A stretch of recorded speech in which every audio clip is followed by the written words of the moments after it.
Hello, everyone. This is Devin Musgrave, your host for today. Welcome to the webinar, Why Agile Missed Expectations, Unleash Its Potential. Today's webinar is presented by Bob Weber, VP of Product Flow Optimization here at Construx and the author of an upcoming book, Unlocking Agile's Missed Potential, which will be published soon by Wiley IEEE. If the ideas you hear today are intriguing, be sure to look for the book in the spring or contact Bob. We'll have a Q&A session at the end using the Q&A app inside Teams. Look for the icon with the question mark inside the word balloon and feel free to type your questions whenever you like. By the way, you can also choose the turn on live captions option here in Teams if you find that helpful. This webinar is being recorded. We'll share a link to the recording in the future. Thanks for joining us. Take it away, Bob. Thanks, Devin. Hello, everybody. Good to see we have a good attendance today, and looks like this has struck a nerve for some people, which I hoped it would. So the title is a little bit provocative. You might think that I'm going to criticize Agile here and tell you what needs to be fixed, but actually I'm not. I'm going to tell you the problem is not with Agile. It's the way we plan and use Agile, especially in larger organizations. So this is based on, I've been with Construx 10 years as a consultant, and I've spent that time doing Agile implementations and improvements for companies, especially larger companies that have product management. And I saw the same thing over and over. Same thing, we have a Construx Executive Summit. Leaders come in from all over. I heard the same things, that they were struggling with implementing Agile the way they read about it in books. So I'm going to show you it's not their fault. Most of them are constrained by the organization itself. It's not that they're not less smart than anybody else. And so we've got to get rid of some of those constraints. And one in particular is going to be waterfall planning, which is we need to address for Agile to reach its potential. So prior to that, I've been blessed with a background of leading large engineering departments in AT&T, GTE. I did startups. And so I've got a pretty broad view. My company got acquired by another company. I became VP Product Management. I'm CEO of a company. So I like to say that I've seen both sides. I have empathy for both the engineering side and the product management side. So let's get started. We'll have time for questions at the end. All right, so what do I mean by missed expectations? Well, I'm going to separate them into two. There were business expectations set, and there were expectations set for engineers. So the business expectations were, of course, we promised them agility, that they would be able to get to market faster, release faster, reduce cycle time. And we said that now we'd focus on value, not just empty features, that we would be able to get in and be with users, be with customers, and understand the value that they want. And we would be more predictable, because we weren't predictable in Waterfall. And we said if we could do in smaller increments, we could be more predictable. So I'm going to say that none of these have been met in the companies that I have worked with. Now, if you might be attending to tell me that I'm wrong here, because you have a perfectly good Agile implementation in your organization. And I say, congratulations. They're out there. But I'm going to show you that you tend to have some conditions that make it easier for you to do Agile than the average person. So how can we meet these expectations? All right, listen to what engineers wanted. They wanted to add value. They've been feature implementers for such a long time. Most of them question what they build. They were promised to build it right. They don't have to rush through a schedule. They get it right. They get feedback. And build something they could be proud of. And this was a big one for Agile.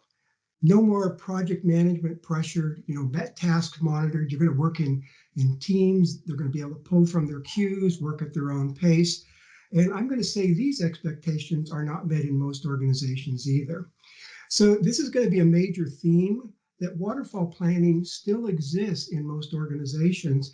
And I'm going to say I'm going to show you why it exists and what needs to change to be able to replace, to really realize the potential of Agile development. Okay, so you're going to learn why waterfall planning persists and why it's not going to go away unless something changes. So I'm going to talk about a new approach that I came up with over the last years, what's called an investment-based agile planning, where we don't plan in terms of features, releases, we plan in terms of investments that have value. Deploying smaller increments, yes, it is possible, but we've got to change from the release planning that we do today. And this is especially for product management. You know, I've had product management organizations, and I tell engineers they think they see a lot of pressure from product management. Well, they have no idea what it's like from pressure from sales and operations on product managers to add features. So they need to be able to manage the flow of work and meet expectations. And I'm going to show you a way that you can actually increase your ROI significantly without changing the way you do Agile today. It's just the way you plan and the order in which you develop things. Okay, so this was the ideal Agile. And in this model, I am going to include the product manager. I know there's a great model of Agile where the product manager and product owner are the same person. They work with a team. Everything works great. But in this model, I'm going to say we have a product manager, and traditionally their responsibility has been competitive analysis, market research, strategy, vision. They were the ones to set the direction for the product. And from that, they typically developed a product backlog. This is the ideal Agile. And we go through these sprints, lots of user feedback. And we have this engaged product owner who sits with the team to give them advice along the way, give them feedback, so we end up with the right thing.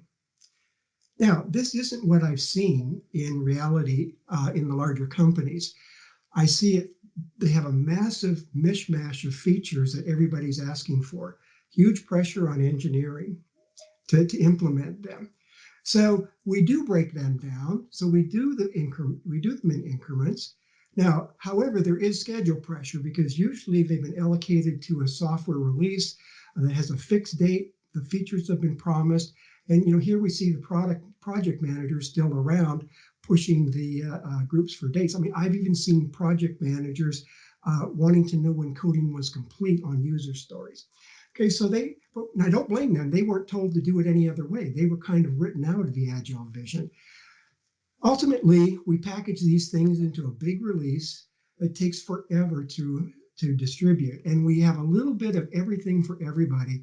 So customers don't want these releases because sometimes there's very little value for them. They're owners to deploy. And this is what I've seen as a result of the waterfall planning with fixed schedule and fixed content.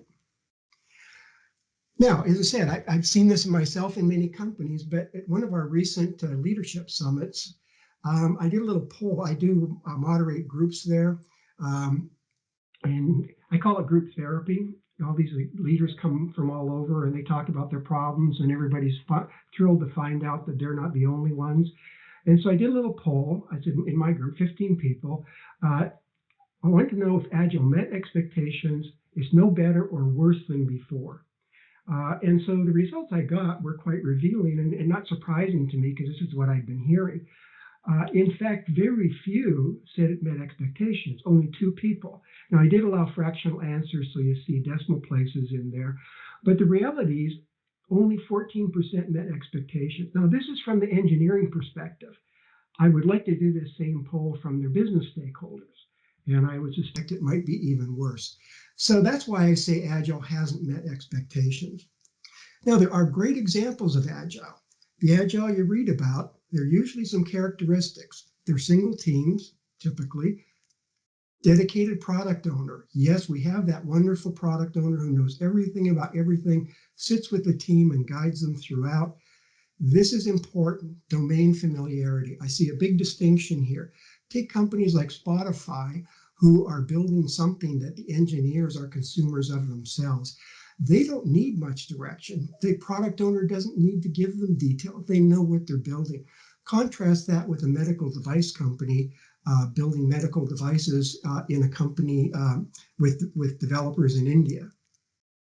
Talented engineers, that makes a huge difference. Some of these examples I see are the top companies The Facebooks, Googles, Spotify, they get the best engineers. We know that great engineers can work together in any framework and get things done. And they're often new products, but unfortunately, most engineers never get to work on a new product. They're adding features to legacy software, and that's much more difficult. So, the idea you can just break into feature teams is a great idea, but when you have legacy software with specialization, it's very challenging. The other thing I'll say is these companies that are successful don't do waterfall planning. And there's a reason why they don't have to do waterfall planning, and you likely do in your company, which we'll get into. Okay, so this webinar is for the rest of you. And look at the column on the left, and I'm going to say any one of these things can basically preclude you doing successful Agile. Diverse users. Who's that one product owner who knows everything about everybody when you're an international organization, when you have all these requests from all over? You can't just have a product owner. You need to do requirement solicitation. Yes, you can add a product owner, but you need to gather information before that. Multiple teams. So I think you're familiar with this, and I hope some of you will resonate with some of these issues that you have in your organization. Now, weren't Agile scaling frameworks supposed to fix all that? Well, in my view, Agile scaling frameworks put a waterfall wrapper around Agile and constrain Agile to make it look the same as waterfall planning for the business. Take SAFe, for example. There's an assumption that there's going to be a major release. You have a release train engineer, and it implies that you're just going to fill up a series of releases. So it's a self-fulfilling prophecy. If you plan big releases, you are going to get big releases. And I see it mostly feature-driven. Backlogs are usually expressed in terms of features. And even when I see a backlog that's in terms of user stories, they're often disguised features. I want a something to do something, not I want to accomplish something. I want a feature, basically. All right, so let's talk about the business expectations. Agility was one of them. So why does waterfall planning persist? Well, let's look at how businesses are structured. Whether you're a startup with a board or your public corporation, you have investors, most of you. And so there are investor expectations in terms of return on investment. They expect a business plan from the organization to justify that investment, and that ends up with a multi-year plan with sales and expense commitments. This is what the revenue has to look like to meet that. Now, of course, in most of the organizations I've worked with, they're product organizations, they have salespeople. They want to know what they're going to have to sell and when. They're not going to sign up for millions of dollars in revenue unless they're getting that new shiny object in the next year. So that results in the roadmap. So we have to accept multi-year roadmaps. They're actually an artifact of the business plan. Now, we don't meet them. Of course, we know that. And that's a source of problem for companies. Okay, you may have been thinking there saying, why doesn't he talk about the minimal marketable feature set? We offered that to the business and they didn't take it. That's the solution for them. Well, I'm going to say that the MMFS is incompatible with waterfall planning. So here I've represented sales organizations by predators, not in a positive way. They have to get up every morning and they have to go out and hunt for things to sell. In fact, a large portion of their income depends on having those things to sell. So of course, they're going to demand things from stakeholders. What do they demand? They usually talk in terms of features. Features have said they want these things. So there's a huge pressure on product management to build these features. Now, let's look at a typical product manager in an international organization. Features are represented by boxes. They have a stack of boxes waiting from North America, Europe, Asia. And not only that, their internal operations groups, they're demanding features. So this results in the mishmash release that has a little bit of everybody. I say that product managers are in the position of trying to make everybody equally unhappy, okay, because nobody's happy. All right, now, this takes a long time to deploy. From the time you take the features to the time they're actually deployed, might be a couple years. There's more demand for more features. Do you think sales is going to back off their demand for more features in the next release? They're vying for their portion of the release. There's going to be tremendous pressure on product management. So, what if we could prioritize software that has higher income and shorter cycle times? This would encourage the MMFS. Um, so let's say we have a stack of chunks that we can plan in software, and let's prioritize them by the rate of income generation divided by cycle time. So if it generates more income, it's higher priority. If it takes less time to get out there, it takes less it has higher priority. Big things with low value tend to get pushed out. So you start to increase effort, you get scope creep, priority goes down.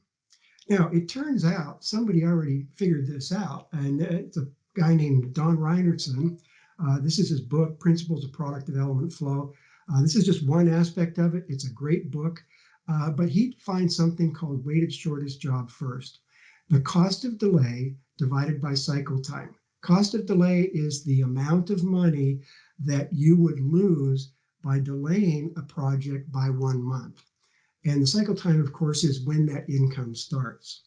So not only that, he showed that this formula, if you prioritize projects by this formula, your income will be maximized over this period of time. So it's a mathematical formula, so it can be proven. So let's take two projects. The first project generates 10K a month. I missed my K there, I see. Sorry, not $10 a month, 10K a month. And this is 15K per month over 8 months. So which one would you do first? Well, P2 looks attractive. In fact, it might have a higher ROI. But in fact, it says that your income will be maximized over the next year, actually over the next several years, if you do P1 first.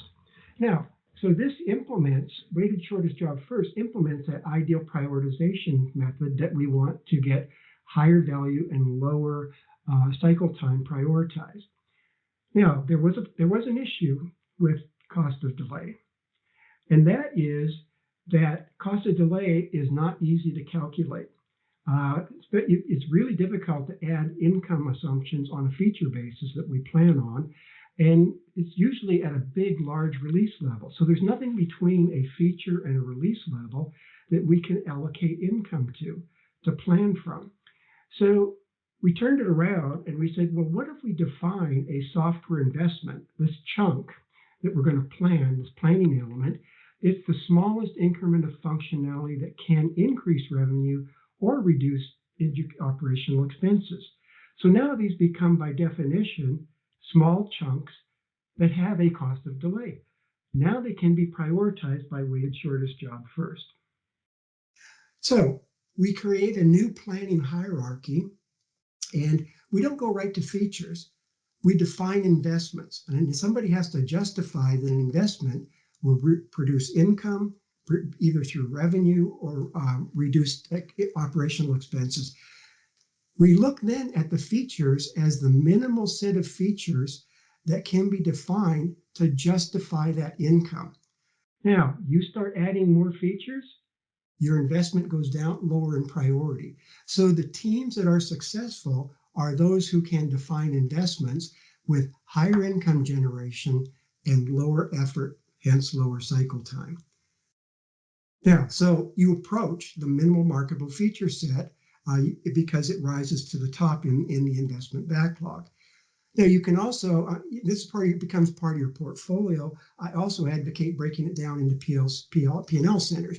You might have a group that you're distributing money to in Europe versus North America. So you can set up these P&L centers. They have funds and they create investments and prioritize them. Now, the great thing is you can prioritize the value of investments across P&L centers. So you know exactly where you're spending your money to get the greatest return. Now let's talk about release. Notice we didn't start with a release here. We plan value. We look at releases as a problem to solve, not a de facto something to accept. So releases are only used when you, now I define a release as containing more than one investment, because the investments we want to release on demand. Now, if we have to bundle releases or investments into releases, we want to look first to see, is there any way we can avoid that? Can we deploy that separately? Could we price that investment separately? Could we improve our deployment practices to deploy that as a module? So now the team is incented. Now remember that the income starts only after it's deployed. So if you define an investment that can't be deployed until a big release 2 years from now, your cost of delay and income is really pushed out. So we want to solve the release problem. So here are some examples of investments. They can be new sales. Now, in this case, they are quantified goals. There are ways in my book that I teach product managers how to create these goals. So, for example, in this case, there's something called a proxy business case, where you actually write a business case as if you were the customer justifying your software. So you have to get inside the customer to show that they could actually decrease their operational cost by 10% by employing this new functionality. It can be defensive. We're going to lose a portion of the market.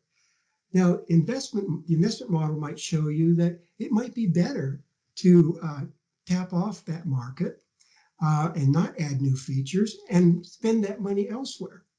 So, because you're always comparing, if I do this, would I get more return if I did another investment? And of course, product managers view that as opportunity cost. Same thing with internal cost reductions. This is a cost reduction for your IT organization. Again, it could be calculated. And refactoring now, it has a place at the table. As long as you can justify that refactoring will have an effect on income or revenue. Now, it turns out that the best way to justify refactoring is to show that you can reduce cycle time. I find in most organizations I talk to, engineers have tremendous ideas on how they can reduce cycle time, deploy modular functionality, but it goes to the end of the queue because it can't justify the value.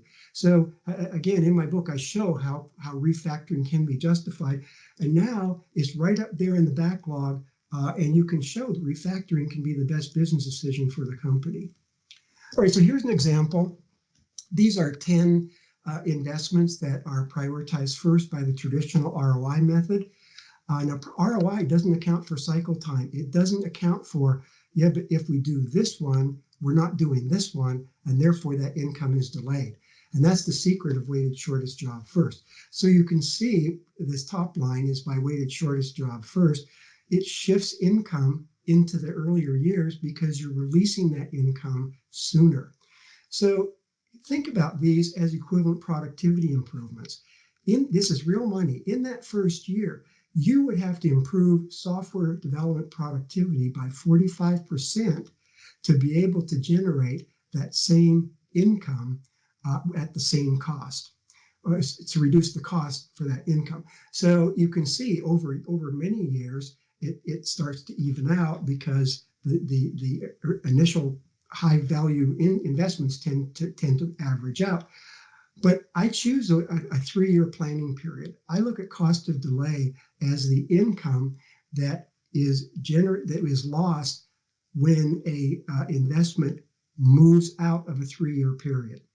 So because it's very difficult to calculate cost of delay for nonlinear income ramps. So this was a way for me to say, let's just assume that every organization wants to maximize income within the next 3 years. In software, beyond 3 years is an eternity. And so let's plan and prioritize on that basis. Now, this is a common question from customers I've worked with. Our customers won't accept releases more frequently. Sound familiar? Now, what you're really saying is customers don't really want value from me more frequently. That doesn't make any sense, does it? It really means First of all, they probably have had bad experience with poor quality in the releases. It's interrupted their operations, had months of defect improvement. So if you're going to release faster, quality has to be pristine. Irrelevant features. This is that mishmash of features in a big release. For most customers, for many, they don't want what's in that release. Well, we solve that by forcing them to upgrade by eliminating maintenance. Well, of course, that doesn't make customers happy. Impact to operations. In many organizations, it involves retraining their staff, new procedures. And in regulated organizations, it often requires formal validation, which is effort that the customer has to put forward. So all of these problems can be solved. And not only that, you can justify investment in these problems to solve these problems because you can justify reinvestment of the reduction in net cost of delay. If you can reduce cycle time, you get income faster, you increase 3-year income, and you can reinvest that income in, say, refactoring. What if you put in layered architecture finally that allows you, or microservices, say, for example, that allows you to deploy modular functionality? You can justify that. All right, so in terms of agility, if you're going to do the MMFS, which is a great idea, it's incompatible with waterfall release planning. So the first step here in making this reality was quantifying cost of delay with the investment model so that higher value with lower effort gets higher priority. And now rated shortest job first puts product management in control of the roadmap. They're not saying no to sales anymore. They're saying, yeah, that's a great idea to divert everything to get, to qualify for that RFP. But it's going to take $2 million of income out of the next 3 years because it's shifting out all the investments that are in our backlog. Is that a good idea? No. So it becomes now a collaboration with sales. How can we reduce what you want and still accomplish what you want? So for the first time, sales is incented to reduce functionality. And don't assume release trains. They are problems to solve. And you can reinvest that income. Now, how do we meet the predictability that the business needs? So let's talk about why we need predictability in the business and acknowledge it was low with Waterfall, and how can we solve that in Agile? Now, one of my complaints with Agile is they really ignored this need. They said, I mean, if they did say MFFS, we can be more predictable in very short time periods, but that's not what the business was meaning in terms of predictability. They wanted that multi-year predictability. Well, the answer was, well, the business just needs to be more agile. And that's what I heard the business heard. This is actually a very naive answer. So let's look at what we did with Waterfall. This is Steve McConnell's famous cone of uncertainty. Most of you have probably seen it. These are the phases in Waterfall development. I'm going to talk about Agile in a minute. But these were the stages that we used to go through in Waterfall. Data from thousands of projects showed that this was by, a definition point, our effort estimates were typically somewhere between 1/4 and 4 times the actual estimate the actual value that we got to at the end of the project. Well, of course, as we designed things and did requirements, we learned more, we could narrow this cone. Now, what about Agile? Well, Agile, you're not doing the requirements up front. You're evolving the requirements as you gain knowledge. And so it made a more difficult situation.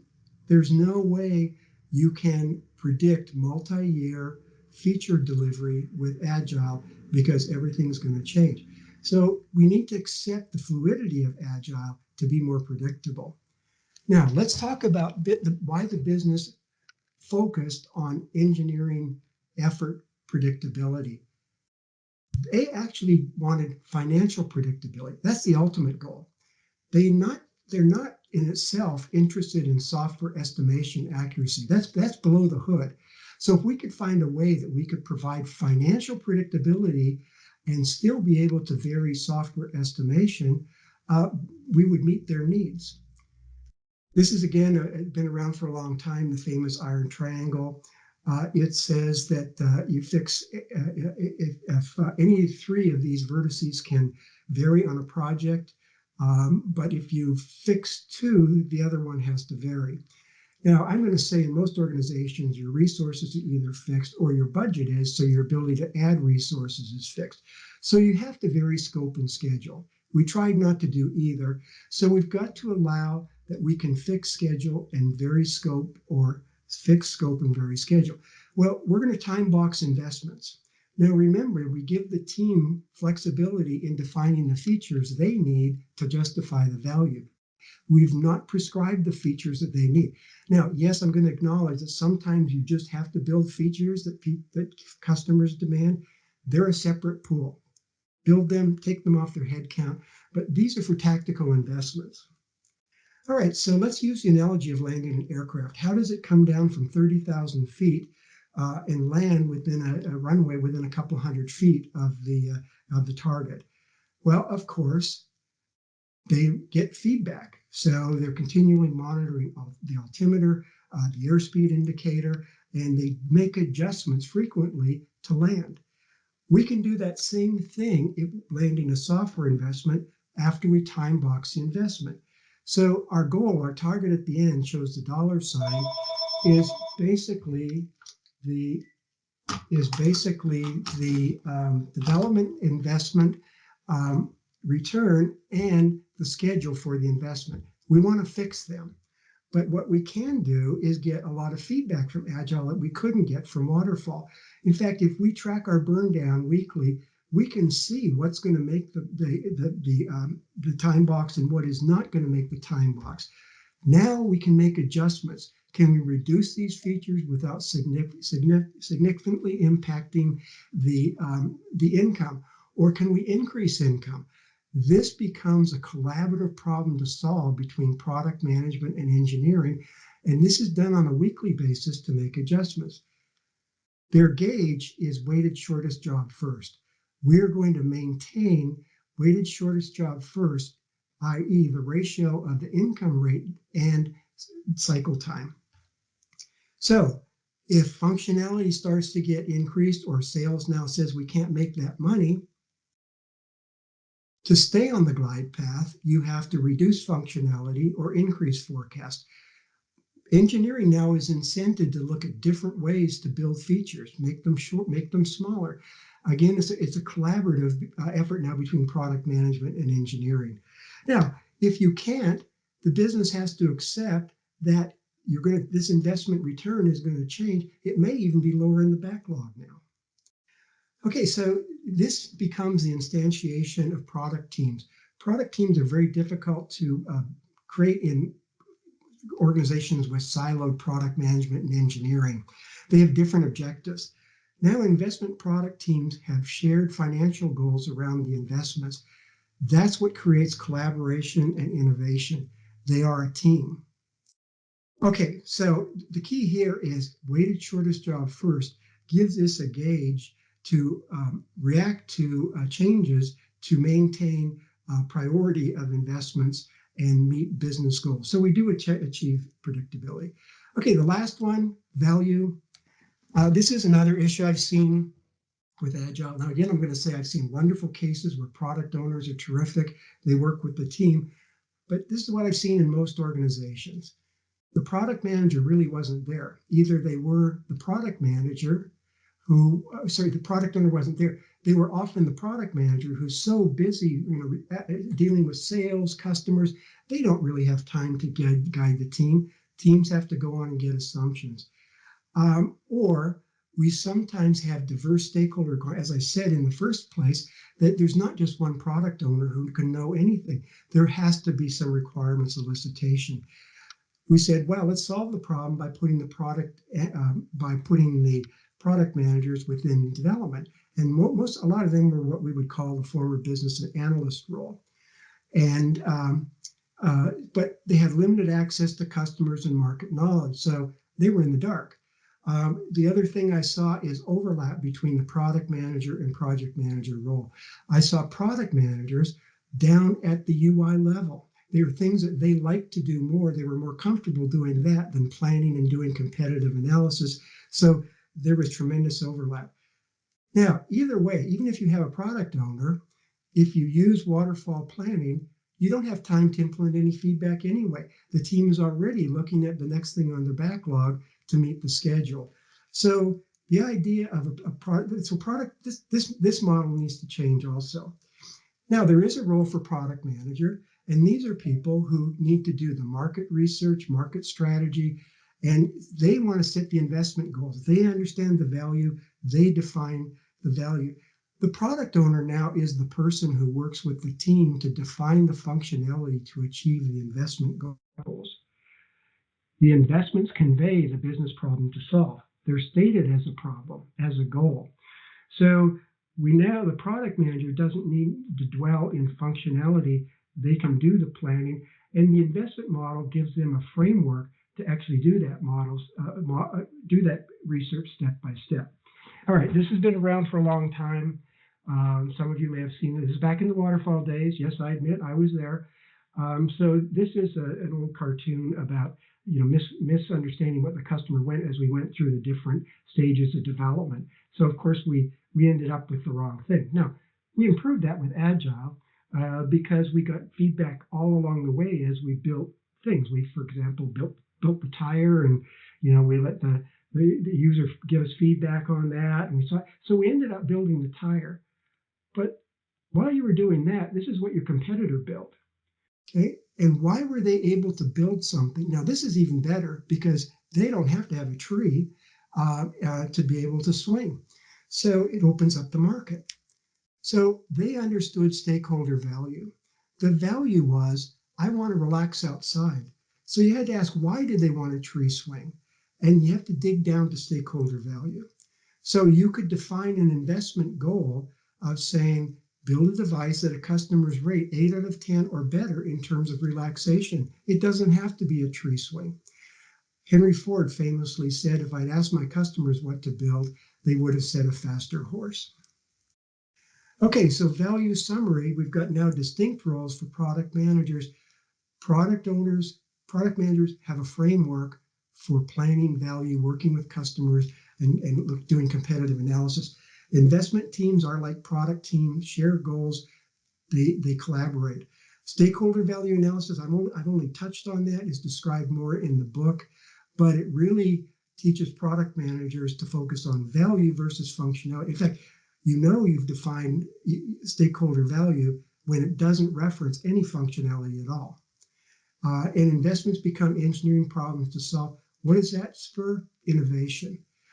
So I'm going to give credit here to Tom Guild. He's been around in the software industry for a long time. He's contributed many, many years. He is the father of the stakeholder value. He has an updated book if you're interested. But I really recommend that. This is a great way to look at value. Okay, so we are offering this as a service.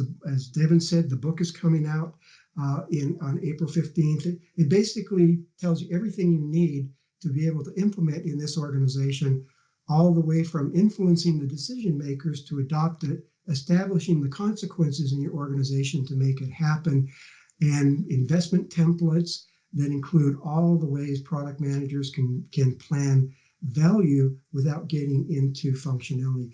It also shows how you can calculate cost of delay, including downloadable calculators to calculate cost of delay in complex situations like the classic S-curve. Okay, and the theme this month, or these next few weeks in webinar, is value. So there are some, and these all build a lot on stakeholder value also. So I encourage you to mark these on your calendar if you want to understand more about value. Okay, and I'm available for questions. If you send me an email, I'll contact you directly. I'm not going to sell you anything. I'm going to answer your questions. I love to have a discourse on this, especially skeptics. I love skeptics. Tell me where you think this doesn't work, and let's discuss. All right, so that's it, Devin. So, well, good. We have time to open it up to questions. We definitely do. Everybody, we are using the Q&A app. That is the icon, that is the word balloon with the question mark inside it.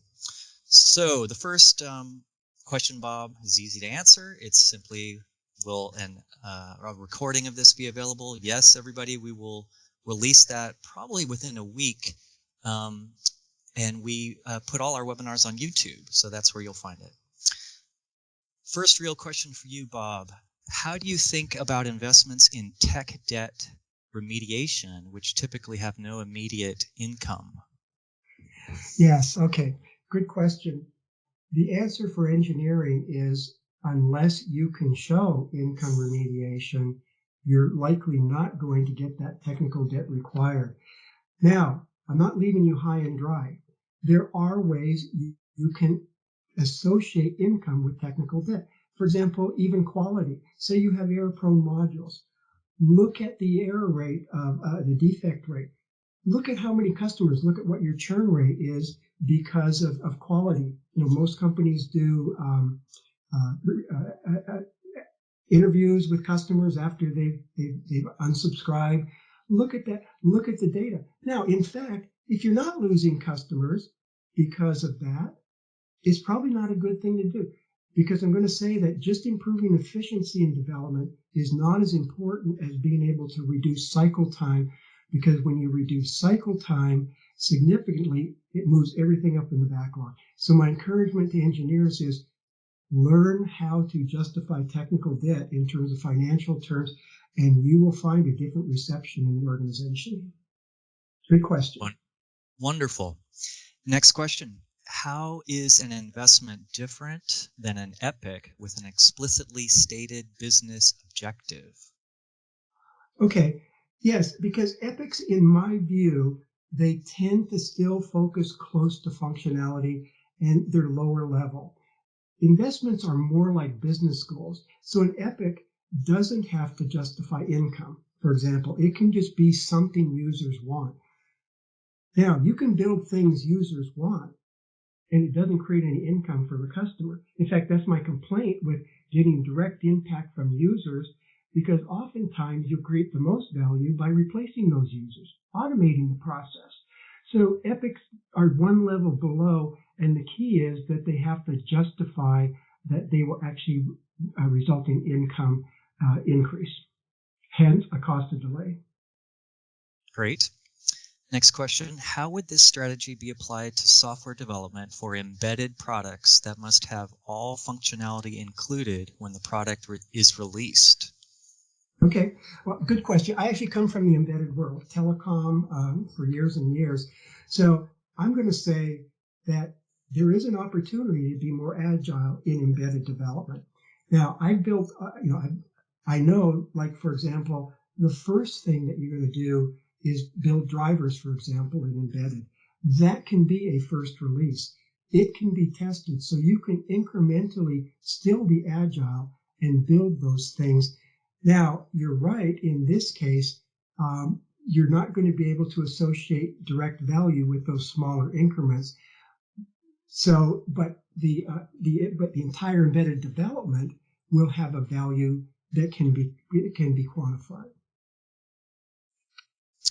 And back to epics, Bob.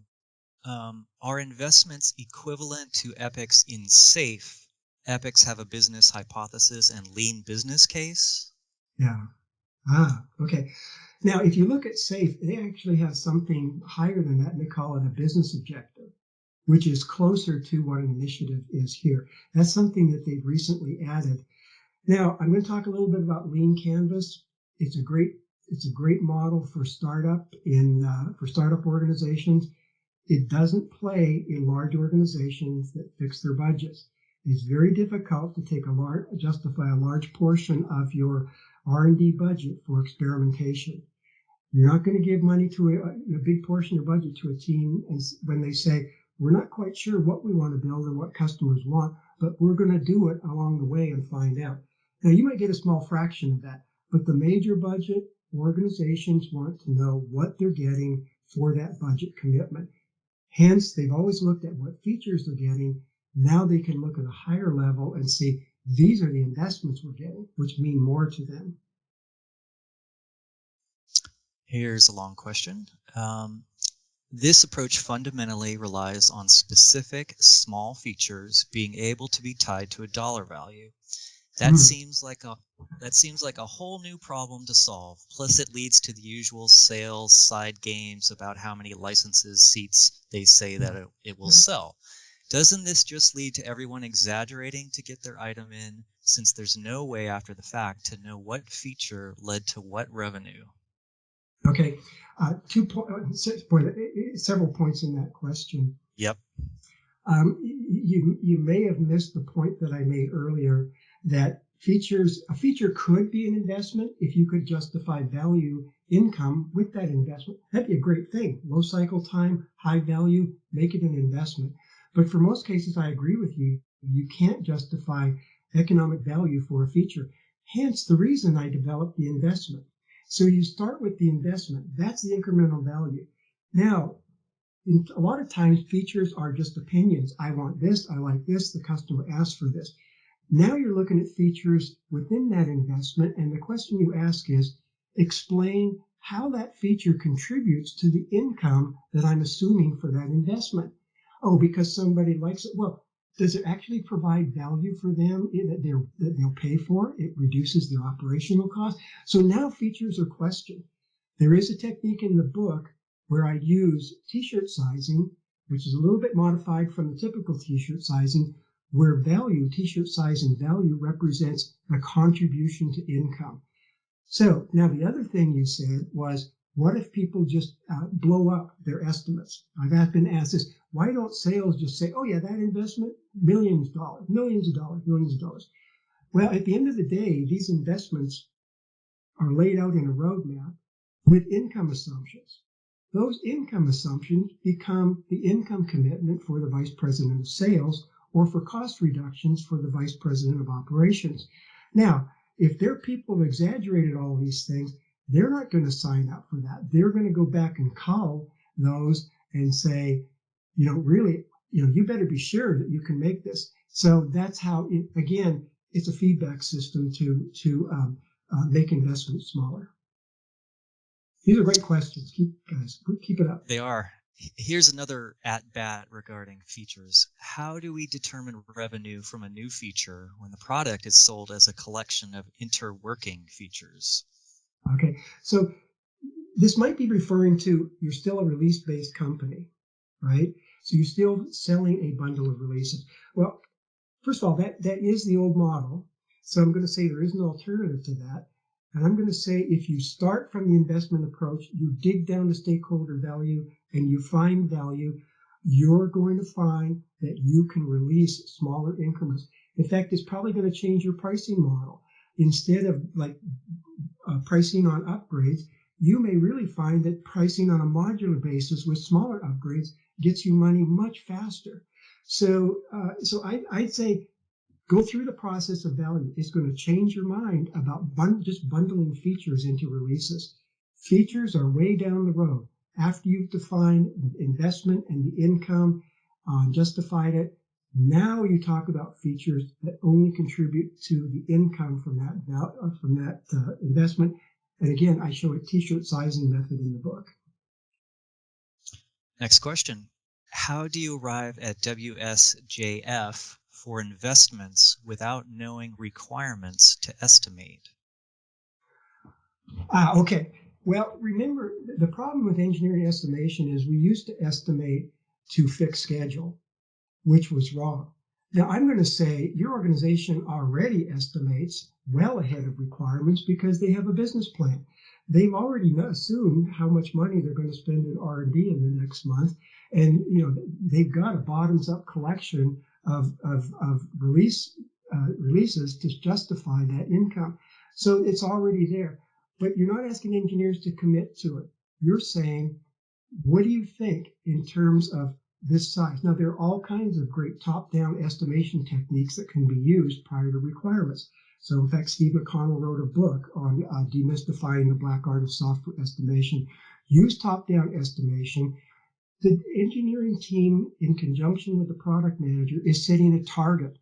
They're not committed to that. Now, they try to fit the functionality within that target. Given the frequent feedback, they can land that investment. Thank you. Here's a simple one. What's involved in implementation? Okay. What's involved in implementation? So it does require most of the change here is with product management, because as I say, if you can free teams up to let them do agile the way it was defined, and I'm saying I have seen poor agile implementations. Make sure it's a good agile implementation. Not your own homegrown. Make sure it's good. But most of the change with product management. So it's a matter of teaching product managers how to create investments from the roadmap by starting from stakeholder value down to the investment model.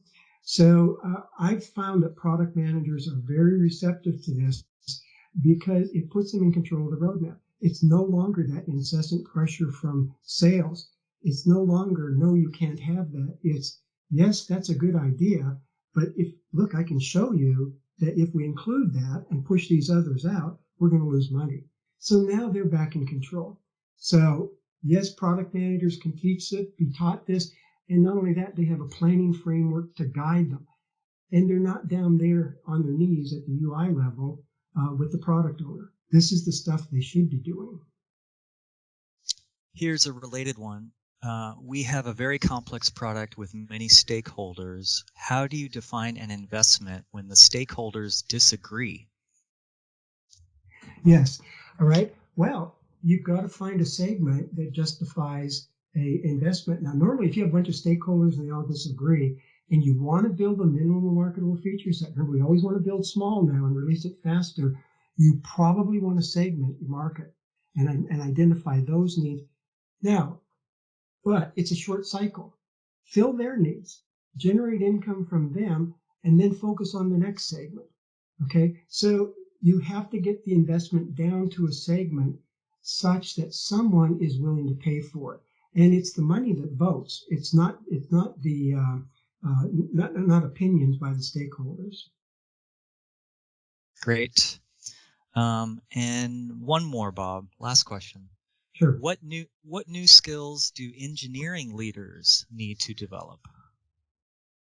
Okay, engineering leaders, need to put that umbrella of around their organization that of what used to be punishment and schedule pressure from the organization. Now, I've been there. I know how difficult it is, but now they can work with product management to be able to set realistic schedules with their engineers. And I'm going to tell you, you build an engineering team that can you build this protection around them. They can focus on their backlog. They build software. They recognize each other. You have highly motivated engineering teams. So the engineering leader needs to be that supportive leader that builds that motivational environment for the engineering team. They can do that now with the investment approach. Great. Well, that wraps it up for today, everybody. Thank you for attending. Okay. Yeah, I'll just put my email back up here just for a second. Sure. Happy to continue with other questions. Please email me. I'll respond quickly. Yep. Thanks everybody. I appreciate your interest, and let's unleash Agile. And you can see the upcoming webinars there on that slide. We hope you will join us for them. Take care, everyone. Thank you. Bye.